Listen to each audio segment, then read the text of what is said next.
नमस्कार, आप देख रहे हैं एनएमएफ न्यूज। अब पछताए होत क्या जब चिड़िया चुग गई खेत। अब राहुल रोए, खड़गे चिल्लाएं या फिर सोनिया गांधी तमाशा दिखाएं। हाथ से सब कुछ निकल चुका है, इंडिया गठबंधन बिखर चुका है, तमाम दल भाग गए हैं और इन सबका जिम्मेदार अगर कोई है तो वो है खुद राहुल गांधी। उनकी गंदी हरकतें, फिसली जुबान, मनमानी की दुकान जो केजरीवाल को खा गई, अखिलेश को तेवर दिखा गई और ममता के खेमे में आग लगा गई। बचे नीतीश तो उन्होंने तो ऐसा धमाका ही कर दिया, कांग्रेस को उसकी औकात ही दिखा दी। तो कैसे राहुल गांधी की वजह से सब कुछ बिखर गया है, आज परते खोल ही देते हैं। राहुल की फिसली जुबान, गठबंधन से अलग हुए केजरीवाल।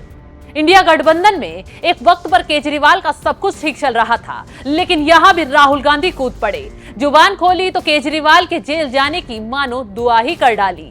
आम आदमी पार्टी के जितने नेताओं ने राहुल गांधी को सुना, सबका खून खौल उठा, क्योंकि राहुल गांधी ने छुटते ही कहा कि अरविंद केजरीवाल के जेल जाने से पहले ही सीटों का समझौता हो जाए।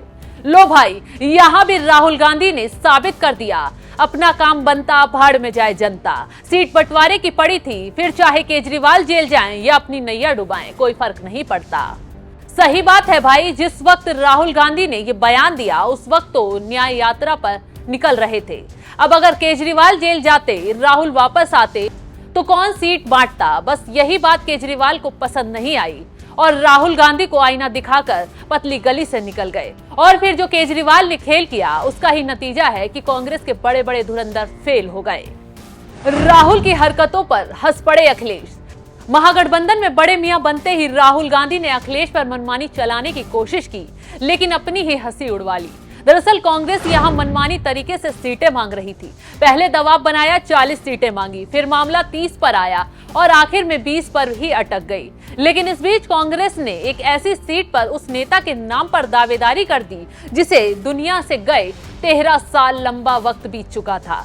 फिर क्या था, सपा ने इसके बाद कांग्रेस की न सिर्फ नींद तोड़ी बल्कि 11 सीटों पर डील पक्की कर राहुल गांधी के हाथ में झुंझुना थमाने का ऐलान कर दिया।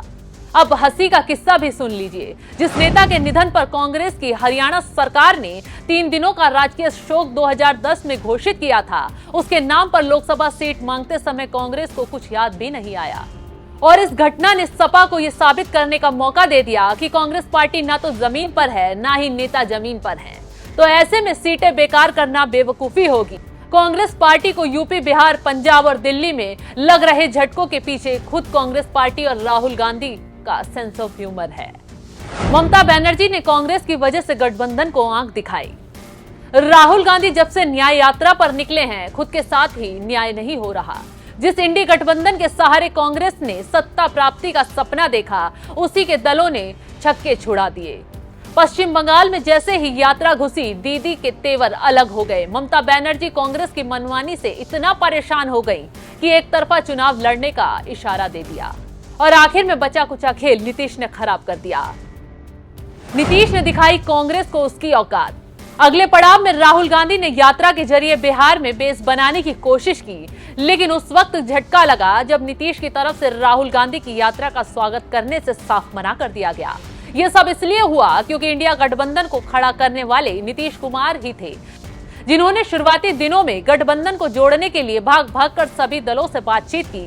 आखिर में कांग्रेस ने ममता के साथ मिलकर नीतीश को किनारे कर दिया, खड़गे को कमान दे दी। नीतीश दही चाटते रह गए, लेकिन अब नीतीश ने खेलकर पूरे इंडिया गठबंधन की जमीन ही हिला दी। नीतीश कुमार, ममता बनर्जी, अरविंद केजरीवाल, ये ऐसे नेता हैं जो बीजेपी विरोध की धुरी बन सकते थे, लेकिन राहुल की जुबान ने सब कुछ खत्म कर दिया और अब पूरा इंडिया गठबंधन तबाह हो गया। इस खबर पर क्या है आपकी राय, कमेंट कर जरूर बताएं। राजनीतिक अवसरवादिता का आरोप लगाया है। दरअसल कांग्रेस का एक कॉकस इंडिया गठबंधन के नेतृत्व को हड़पना चाहता था। 19 दिसंबर को अशोका होटल में जो बैठक हुई थी, उसमें एक साजिश के तहत इंडिया गठबंधन का नेतृत्व करने के लिए श्री खड़गे का नाम सुझाया गया था। इससे पहले मुंबई की बैठक में सर्वसम्मति से तय हुआ था कि बगैर किसी का चेहरा आगे रखे बगैर ये इंडिया गठबंधन काम करेगा।